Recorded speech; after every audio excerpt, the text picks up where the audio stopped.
When we look around us, even at our own bodies, what we see is the tip of the iceberg. We could say the classical tip of an immense quantum mechanical iceberg. Everything in the universe is energy. Your body's energy.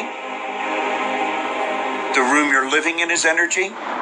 Everything you want is energy. And that's not a new idea. A fuzzy-haired guy in 1925 wrote on his chalkboard, E equals mc squared.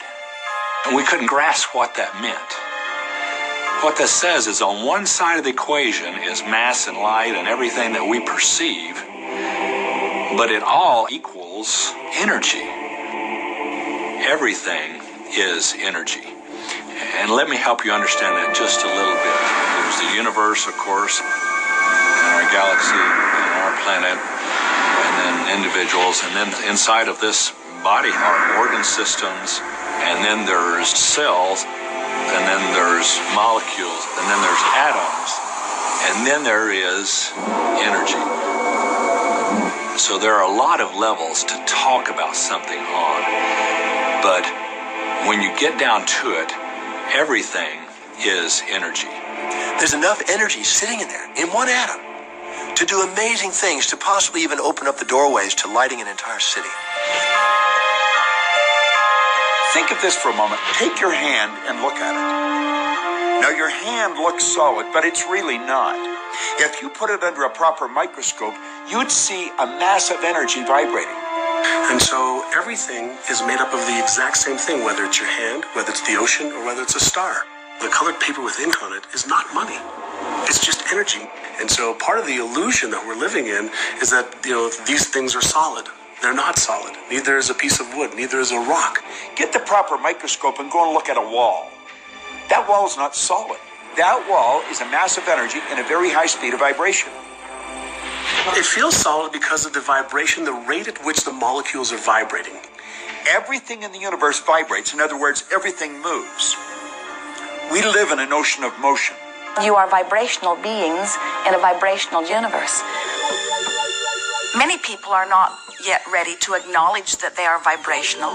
They prefer to see themselves as blood and bone specimens that they see in the mirror. And we want to remind you that everything that you observe with your physical senses is vibrational interpretation. In other words, you hear because your ears translate vibration. You see because your eyes translate vibration. You smell because your nose translates vibration. Your fingertips are translating vibration.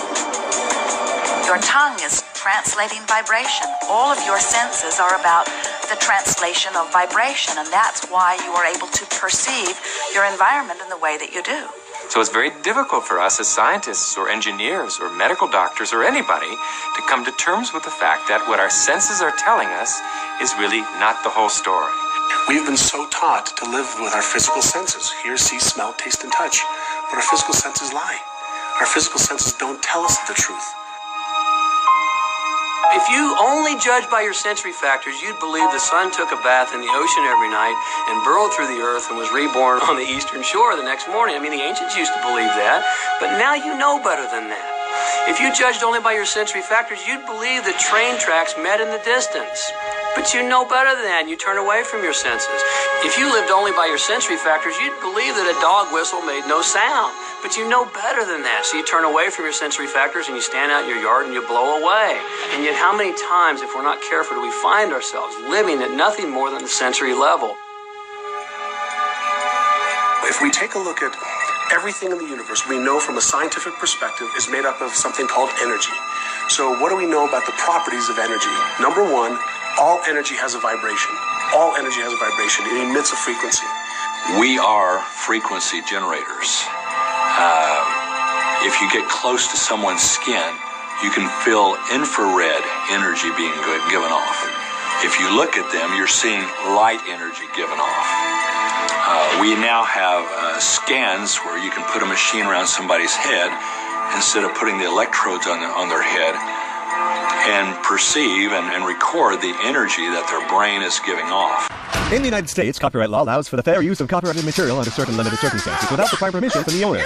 Under the law, determinations of fair use take into account the purpose of the use, the nature of the copyrighted work, the amount and substantiality of the work used in relation to the work as a whole, and the effect of the use upon the potential market for the copyrighted work. Other jurisdictions may have similar copyright provisions protecting fair use or fair dealing. If you are uncertain as to whether a specific use qualifies as a fair use, you should consult a qualified copyright attorney.